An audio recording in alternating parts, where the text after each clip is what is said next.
Greetings, Exiles. Welcome back to the channel. BullShifter is back, baby!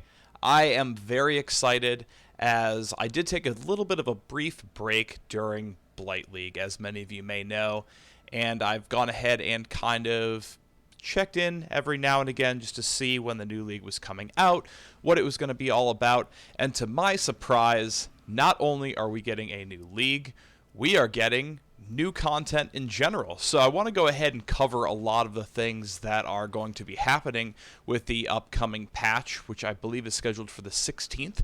We are going to have brand new expansion content as well as a new league to play through. So without further ado, let's go ahead and jump right in. So Conquerors of the Atlas, this is actually the content that we are getting. So it says right here, the War for the Atlas has ended. The exiles who defeated the Elder have become a danger to Rayclast. Zana has trapped them in the Atlas, but their power is growing and will soon find a way back. So they go on to talk about how the 3.9 expansion will contain new Atlas mechanics. Thank the Lord, we've needed some new mechanics in the Atlas just to keep things a little more fresh. We're getting 5 new endgame bosses. It sounds awesome. There's going to be a powerful class of support gem, a complete rework of bows, which I hope goes better than the melee rework. We're going to get new items, which is pretty typical, and the Metamorph Challenge League. So Metamorph is going to be the new league. Conquerors of the Atlas is, I believe, what the game is going to be called now, with the new expansion being added on. So first, let's start with the 5 new endgame bosses. It says that they've been driven insane by their constant exposure to the void. The Conquerors of the Atlas didn't notice that they were changing the reality of the Atlas around them, and that they were also changing themselves. So you're actually going to be going up against 5 new exiles. Let's go ahead and check out some of these screenshots we've got here. Some pretty cool stuff. I'm assuming that this is actually some of the boss fights themselves. This guy, I'm guessing, is going to be our 5th and final boss. This is a pretty cool design. I kind of hope this armor shows up as a microtransaction or as, some of the items that you can loot throughout the game. I'm hoping he has some pretty cool drops. So, new Atlas mechanics. The rules of the Atlas have changed. You now start in the center and only 50 maps are available. To unlock the rest, defeat the Conquerors and earn Watchstones that socket into the Atlas. Socket one of the Watchstones into a region of the Atlas to both level up the tier of maps in that region and reveal new maps. Eventually raise the level of the entire Atlas so that every map is between tiers 14 and 16.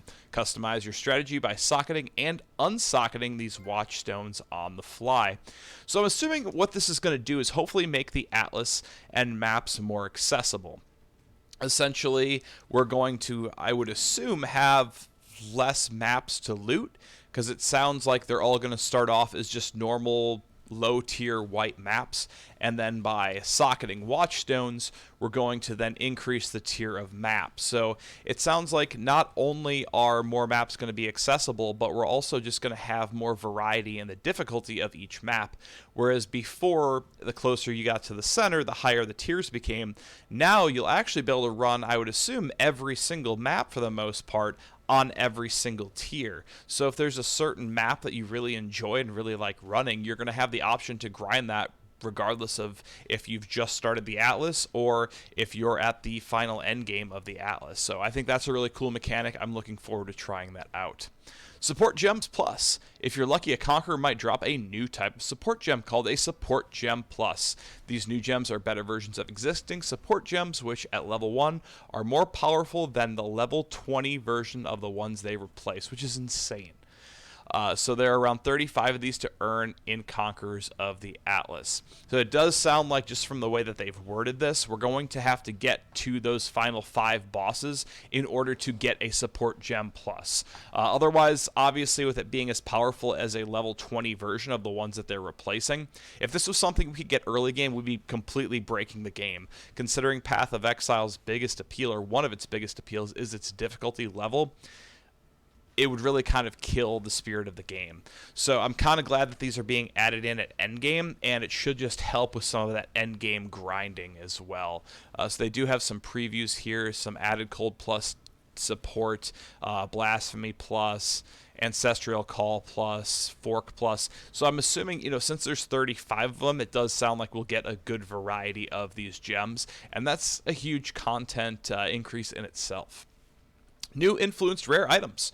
While hunting the Conquerors, you will find rare items with one of 4 new influence types, granting mods from special pools.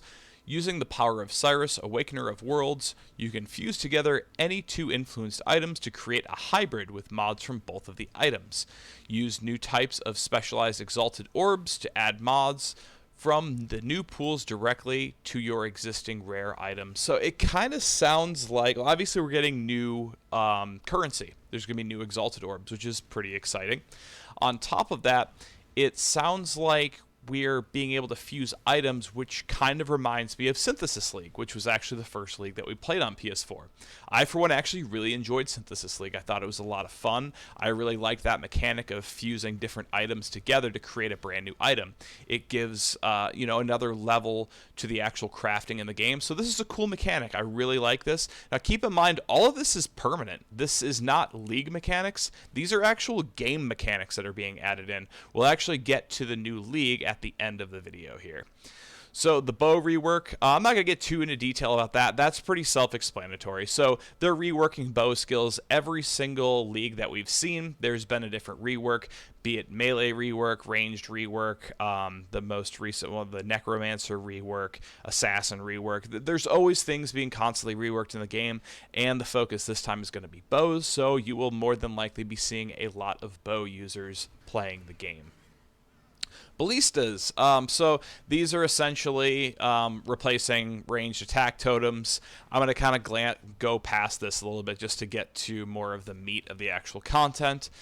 Powerful new items alongside the new skill, support, and support plus gems. Conquerors of the Atlas contains 16 new unique items. This is also standard. Whenever there's been a new league, there's some new powerful goodies that come along with it.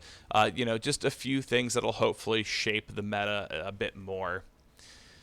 They go on to talk about the Metamorph League, which, the only thing below that's the new supporter packs. These look cool. I'm not going to go into detail about that. So let's go ahead and take a look into the Metamorph League. I got to say, I'm excited just about the new mechanics that are being added in. I think that's really, really cool. I've somewhat glanced over this Metamorph League, and I got to say, I love this so much more than Blight League. I feel like this is going to cater a bit more to us console players. My problem with Blight League was the fact that it took all of our performance issues on console and just really pushed them to the forefront. It made a lot of the issues that we were having really obvious. It made it really difficult to play in the beginning. Some of those things may have been flushed out over time. I don't know. Like I said, I did take a pretty prolonged break from the game, just so that way I wouldn't get that burnout and so I could feel really refreshed for the next league. So, Metamorph League. In the Metamorph League, you'll meet a new NPC. This guy looks kind of cool. Kind of gives me some BioShock vibes. Tane Octavius. He has a cool name, too. A master alchemist who studied in Orith. Exiled to Rayclast for killing his teacher, Tane searches for what makes the self by using his learned alchemical knowledge to assemble monster essences. He hopes to find a cure, or perhaps just the source, for what he calls the eccentric darkness that led to his unforgivable violence. So we're going to be building our own bosses. In each area you play in the Metamorph League, Tane will collect samples from selected monsters you've killed. Summon Tane to combine your choice of samples to create a formidable metamorphic foe to defeat. Each sample contains abilities to this boss, who wildly morph from form to form during the encounter. With careful selection of samples, you control which attributes the boss has and what rewards it yields. That sounds really friggin' cool, okay? So it sounds like basically what we're going to do is take pieces of different monsters that we come across while playing the game, combine them into one, and I'm assuming that the more challenging, I'd say, mechanics of different enemies you have is probably going to yield a bigger reward. It's always been a very higher skill, higher reward type of game. So this is kind of a visual down here of exactly what this is going to look like, where we're going to be actually creating the monster itself. So we can actually see some modifiers here. Really cool. And this looks like, I'm assuming, what the Metamorph is going to look like, and some of the skills that they will have. So really cool stuff there. Catalyst. Metamorph encounters will also drop Catalyst, a new type of currency item that adds quality to jewelry. There are many types of jewelry quality, each related to a set of mods. The quality value on a piece of jewelry scales up the magnitude of related mods on the item and can be consumed through crafting to increase the chances of rolling related mods. So, I mean, we saw this last league. Like I said, I didn't play a lot of the last league, but there was more of an emphasis on changing some of your jewelry. It seems like they're kind of going a bit deeper on that, and that's good. I mean, it's one of the items we have a lot of freedom in crafting other items, so just more freedom to crafting jewelry is just, it's a positive. Endgame Metamorphosis. In the Endgame of Metamorphosis League, you can collect samples from map bosses to create deadly metamorphs that combine the powers, challenge, and rewards of multiple bosses into very dangerous encounters. This is going to be really fun to group up for. I'm hoping that the visual effects that these things are going to, let off isn't going to make it so playing with other people is impossible, because I feel like this is going to give us a really great opportunity to create some really, really cool bosses that actually give a nice amount of challenge that'll be really fun to run with multiple people. This is kind of similar to what I was hoping that we would get in the last league when I was kind of trying to predict what I thought they might do. I was kind of hoping for some, form of, raid, which, I mean, this is almost like creating your own raid boss. So I gotta say, I'm a big fan. I think this is really cool.